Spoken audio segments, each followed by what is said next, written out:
আসসালামু আলাইকুম প্রিয় দর্শক, সবাই কেমন আছেন? আশা করি আলহামদুলিল্লাহ ভালো আছেন। বরাবরের মতো আবারও একটি নতুন ব্লগে আসলাম। আর আজকের ব্লগটি সাফিনা পার্ক নিয়ে। রাজশাহী গোদাগাড়ি সাফিনা পার্ক, এটা এখন বর্তমান অনেক পপুলার একটি পার্ক। সো চলুন দেখা যাক আসলে পার্কের ভিতর কী কী রয়েছে। আর এটার একদম এক্স্যাক্ট লোকেশান আপনাদেরকে বলবো। এটা আসলে রাজশাহী, সবাই ভুল বলে যে রাজশাহীতেই, আসলে রাজশাহী থেকে অনেক দূর, এটা আপনাদের জানাবো। সো আগে আমরা পার্কটি দেখি।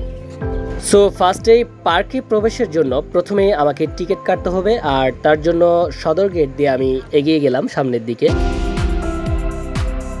প্রতিটি টিকিটের মূল্য 50 টাকা নাকি? ওকে, থ্যাংক ইউ। তো আমি টিকিট পেয়ে গেলাম। এখানে প্রতিটি টিকিটের মূল্য 50 টাকা রাখে তারা। এই পার্কে পার পিস 50 টাকা করে টিকিট নিয়ে থাকে তারা। আর 50 টাকার টিকিট কেটে আমি ভিতরে ঢুকে পড়লাম। আমি বাইরে থেকে যতটা ভেবেছিলাম, ভিতরে ঢোকার পরে পরিবেশটা সত্যি দারুণ ছিল। সামনে দেখুন এই প্রজাপতিগুলো ফুল দিয়ে সাজানো, জাস্ট ওয়াও। আর আমি চাচ্ছিলাম এই পার্কের সকল সৌন্দর্যতা সুন্দর করে দেখার। সো তার জন্য আমি এক সাইড থেকে দেখা শুরু করেছি। আর এই পাশের রাস্তাগুলো ফুল দিয়ে মোড়ানো।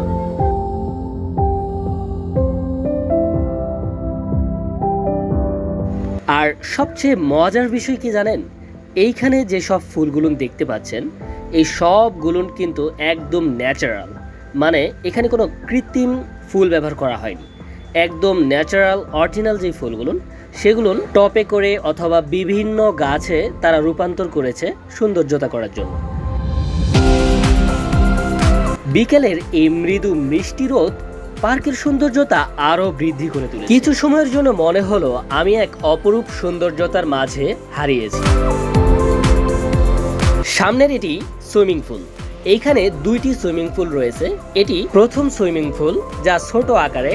আর এখানে প্রবেশ এবং গোসলের প্রাইস অনেকটাই কম। সাফিনা পার্ক অনেকটাই গোছালো এবং পরিপাটি। এইখানে কৃত্রিম সব আকর্ষণীয় ডিজাইনের অনেক কিছু তৈরি করেছে তারা, এবং সৌন্দর্যতা বৃদ্ধি করার জন্য বিভিন্ন রকমের গাছপালা, ফুল সহ কৃত্রিম অনেক কিছুই তৈরি করেছে তারা। সাফিনার দ্বিতীয় সুইমিং পুল এটি। এই সুইমিং পুল অনেক বড়, আর এখানে রয়েছে বিভিন্ন রকমের ওয়াটার স্লিপার এবং অনেকগুলো ওয়াটার রাইডস রয়েছে, যেখানে আপনার গোসলের সময়টাকে সমুদ্র সৈকতের ফিল নিতে সাহায্য করে। আর তার জন্য আপনাকে এক্সট্রা বিলও দিতে হবে তাদেরকে, কারণ এখানে ঢুকতে প্রায় 200 থেকে 300 টাকা দিয়ে টিকিট কেটে এর ভিতর ঢুকতে হয়।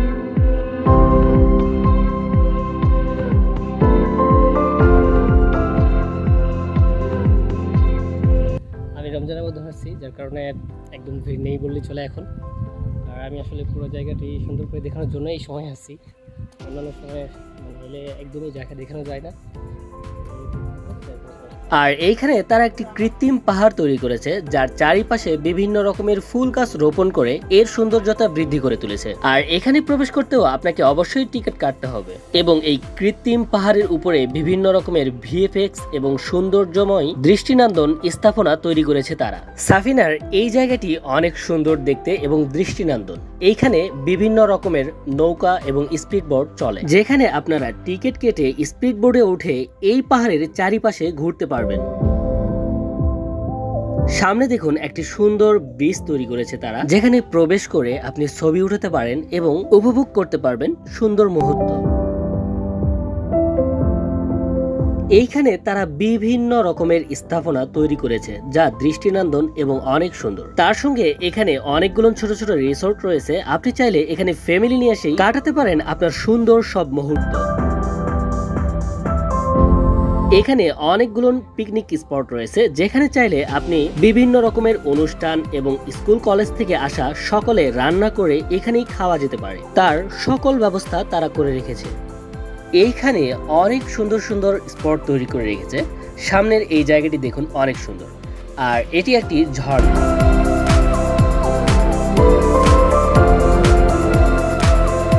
জায়গাটি সত্যি অনেক সুন্দর, আমার খুবই ভালো লাগছে জায়গাতে এসে।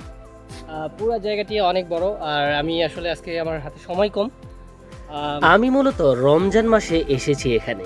আর রমজান মাসে আসার একটি উদ্দেশ্য রয়েছে, সেটি হলো রমজান মাসে এই পার্কে এলে পার্কটি অনেকটাই ফাঁকা পাওয়া যায়।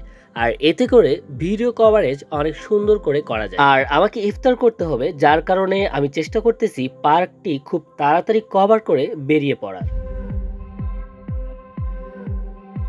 এই মুহূর্তে সাফিনা পার্কের যে সাইটে রয়েছি, এই সাইটটি মূলত বাচ্চাদের জন্য।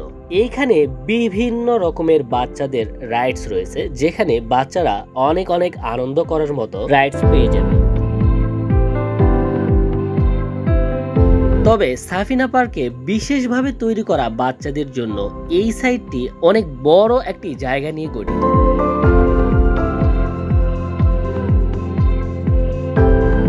এইখানে আমার একটি জিনিস খুবই ভালো লেগেছে, সেটি হলো এইখানে চারিপাশে রয়েছে বিভিন্ন রকমের ফুল এবং ন্যাচারাল বিভিন্ন রকমের গাছপালা দিয়ে জায়গাটি সাজানো এবং গোছানো, যার কারণে প্রাকৃতিক সৌন্দর্যতা বৃদ্ধি করে তুলেছে। এখানে দৃষ্টিনন্দন বিভিন্ন রকমের গ্রামীণ এবং প্রাকৃতিক দৃশ্য এবং স্থাপনা তৈরি করেছে, যা দেখতে অনেকটাই সুন্দর লাগতেছে। ফুল, সূর্যমুখী ফুল আমার খুবই পছন্দের। এখানে আসলে অনেক অনেক রাইডস রয়েছে এবং বিভিন্ন ধরনের প্লেস করা আছে, যেখানে আমরা অনায়াসে সময় কাটাতে পারি এবং অনেক সুন্দর সুন্দর প্লেস আছে যেখানে আমরা ছবি তুলতে পারি এবং উপভোগ করতে পারি, টাইম স্পেন্ড করতে পারি। জায়গাটি একদম ঢেলে সাজানো, মানে বিভিন্ন রকমের জিনিসপত্র দিয়ে সাজানো। সামনে যেটি দেখা যাচ্ছে এটি মূলত ভূতে ঘর, চাইলে কৃত্রিম ভূত দেখতে পারেন। সো গাইস, এখন আপনাদেরকে এখানকার একদম ফুল ইনফরমেশান দিব। আসলে এই ইনফরমেশানটি সবাই আসলে ভুল দেয়, সেটি হলো রাজশাহী গোদাগাড়ি সাফিনা পার্ক। গোদাগাড়ি সাফিনা পার্ক যখনই বলে রাজশাহী সাফিনা পার্ক, আসলে সবাই ভাবে যে রাজশাহী অনেক কাছে হয়তো, অথবা রাজশাহী আপনার শহর থেকে হয়তো অল্প কিছু দূর হবে, এটাই মূলত সবাই ভাবে। আসলে এই ইনফরমেশান একদম ভুল। এটি আসলে রাজশাহী থেকে অনেক দূর। রাজশাহী থেকে অনেক দূর বলতে ভুল, এটা চাপাই থেকে খুবই কাছে। আপনার হলো এখানে খুব কাছেই চাপাই, কিন্তু রাজশাহী শহর একদম লাস্ট সীমান্তে এই পার্কটি। আর রাজশাহী শহর থেকে মোটামুটি প্রায় 40 কিলো প্লাস হবে গোদাগাড়ি। দেন সেই গোদাগাড়ি থেকে আবার এই বাস নেই, গোদাগাড়ি থেকে আপনার কোনো যে ছোটো ছোটো চার্জার পাওয়া যায় এবং আরও অনেকগুলো গাড়ি রয়েছে, যেগুলো গাড়ি ইউজ করে আপনাকে এই পার্কে আসতে হবে।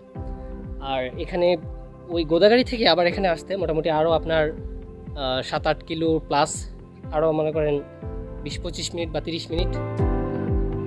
সো এখানে আসতে আপনার যথেষ্ট পরিমাণ টাইম লাগবে এবং জায়গাটি অনেক দূর, রাজশাহী শহর থেকে অনেক দূর, মানে খুব কাছে নয়। সো যারা আসবেন তারা অবশ্যই এই জিনিসটা মাথায় রেখে আসবেন যে রাজশাহী থেকে, মানে রাজশাহী গেলাম আর সাফিনা পার্ক ঘুরে এলাম এমনটা নয়। সাফিনা পার্ক ঘোরার জন্য আপনাদেরকে অবশ্যই টাইম নিয়ে আসতে হবে এবং রাজশাহী এলেই হবে না, এই জায়গাটি অনেক বড়। সো জায়গাটি দেখার জন্য আপনাকে অবশ্যই টাইম বের করতে হবে। সো সব মিলে আপনাকে একটি অ্যামাউন্ট এবং টাইম দুটাই এখানে দিতে হবে। সো আর এখানে পার্কের আসলে টিকিট প্রাইসটা খুব একটা বেশি না, পার্ক হিসাবে খুব একটা বেশি নয়, 50 টাকা। এটা আসলে পার্ক যত বড় আর যত সুন্দর সুন্দর আয়োজন করা রয়েছে এখানে, আপনার বিভিন্ন রকমের এই জায়গাগুলো কিন্তু আপনার পিকনিক স্পট হিসাবে ইউজ করা হবে।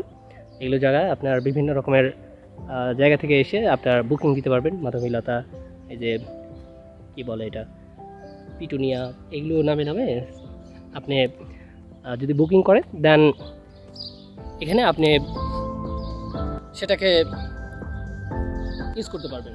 সো যদি অবশ্যই সাফিনা পার্কে যদি কেউ আসতে চান তাহলে অবশ্যই আপনাকে চাপাই অথবা রাজশাহী আসার পরে সেখান থেকে আপনাকে বাসে করে গোদাগাড়ি বাজার, কারণ ওখান থেকে আবার কোনো গাড়ি ইউজ করে আসতে হবে সাফিনা পার্কে। সো মোটামুটি আপনার সাফিনা পার্কে রাজশাহী থেকে অথবা রাজশাহী থেকে মোটামুটি সময় লাগবে 3 ঘন্টা,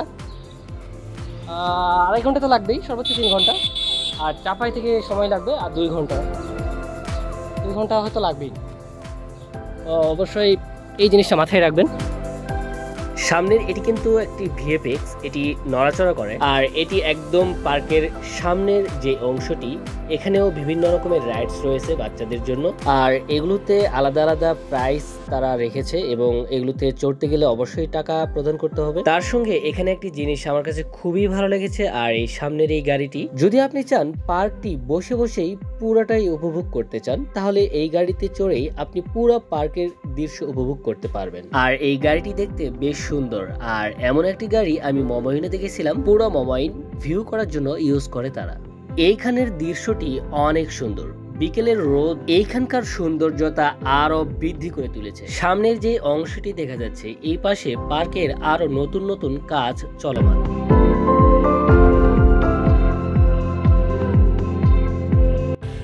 ফুলে ঘেরা জায়গাটি অনেক ভালো, সেটি একদম ফুল দিয়ে সাজানো। দেখুন এখানে ফুল, এদিকে ফুল, চারিদিকে ফুলের ফুল। আমি চেষ্টা করেছি পার্কের ফুল অংশটি দেখানোর, আর দেখতে দেখতে আজকের ভিডিওর একদম শেষ পর্যায়ে চলে এলাম। আর ভিডিওটি এই পর্যন্তই। আজকের ভিডিওটি কেমন লেগেছে তা একটি কমেন্ট করে জানাবেন, আর একটি লাইক আর একটি শেয়ার করতে ভুলবেন না। সো ভালো থাকবেন, আল্লাহ হাফেজ।